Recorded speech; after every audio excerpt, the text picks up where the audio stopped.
Student, আজ আমরা পরিমিতির গোলক থেকে একটা বড় অঙ্ক করব। অঙ্কটা হলো একটি ধাতব গোলকের উপরিতল এমনভাবে কেটে নেওয়া হলো যে নতুন গোলকের বক্রতলের ক্ষেত্রফল আগের গোলকের ক্ষেত্রফলের অর্ধেক হয়।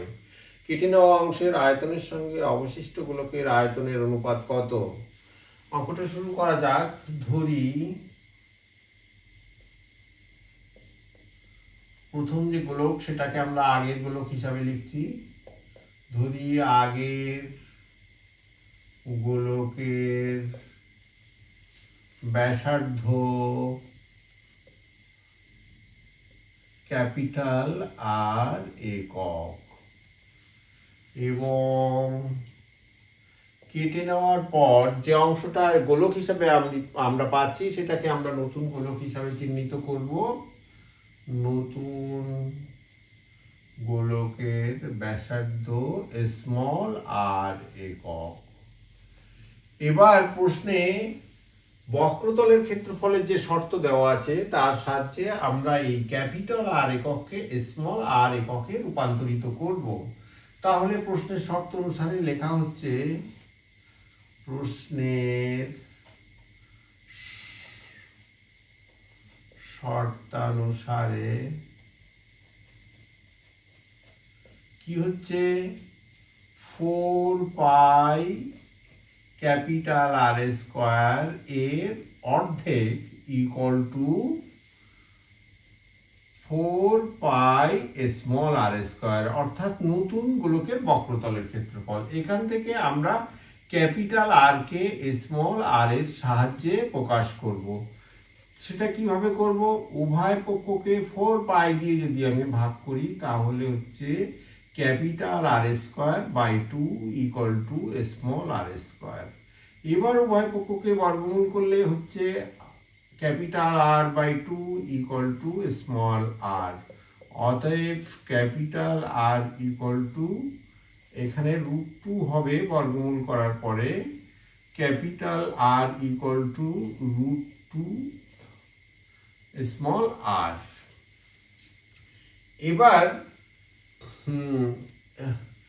এবার স্মল আর কে ব্যাসার্ধের একক হিসাবে ব্যবহার করে আমরা দুটো গোলকেরই আয়তন বের করব।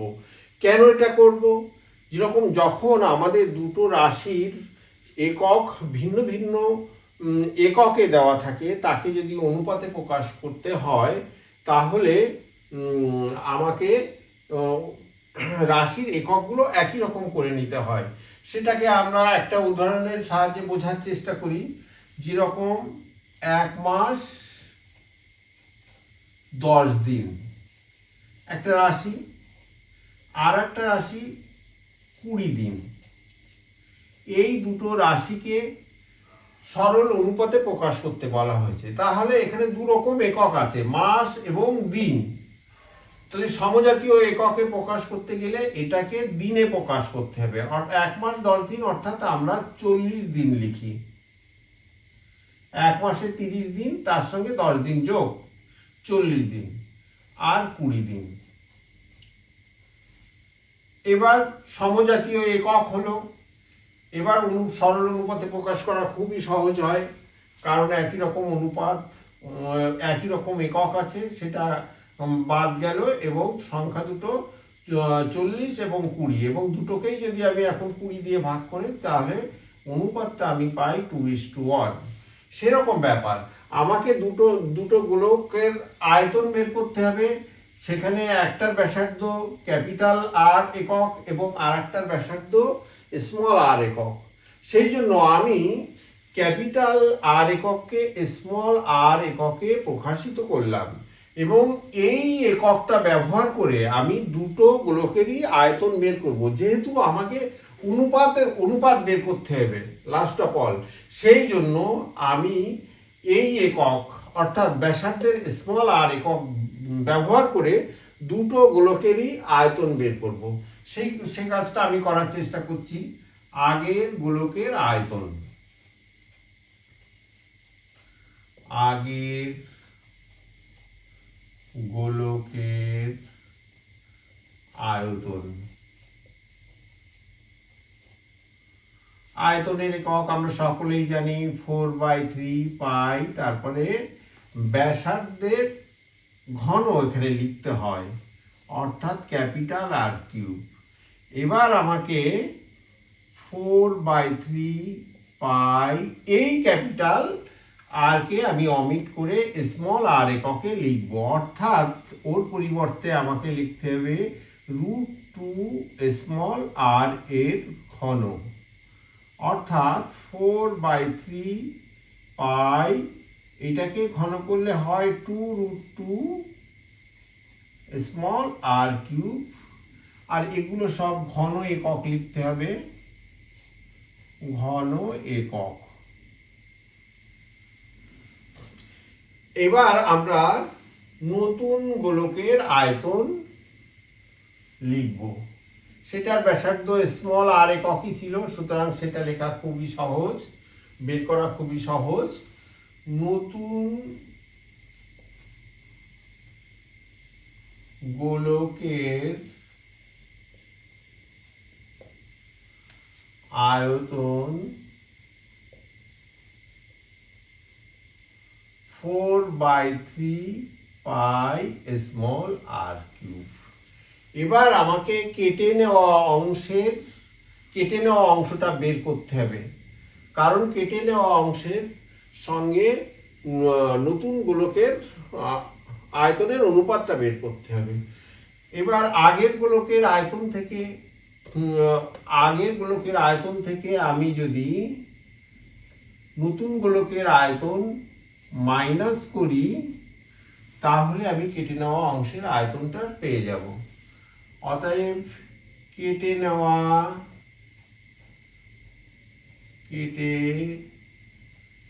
নেওয়া অংশের আয়তন,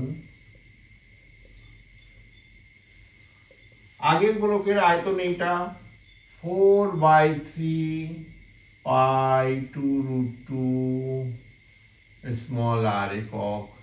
এর থেকে নতুন গোলকের আয়তন মাইনাস করলে 4/3 পাই স্মল আর একক। এইটার ঘন একক হবে, ঘন একক সমান সমান কি হচ্ছে, এখান থেকে যদি আমি 4/3 পাই আর কিউব কমন নিই, তাহলে 2√2 মাইনাস 1 ঘন একক। তাহলে আমরা কেটে নেওয়া অংশের আয়তন পেয়ে গেলাম। এবার এই কেটে নেওয়া অংশ এবং নতুন গোলকের আয়তনের অনুপাত বের করতে হবে, সেটা এবার লেখা হচ্ছে।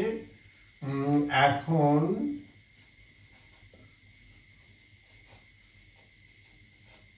কেটে নেওয়া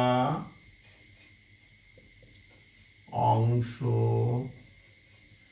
এবং নতুন গোলকের আয়তনের অনুপাত।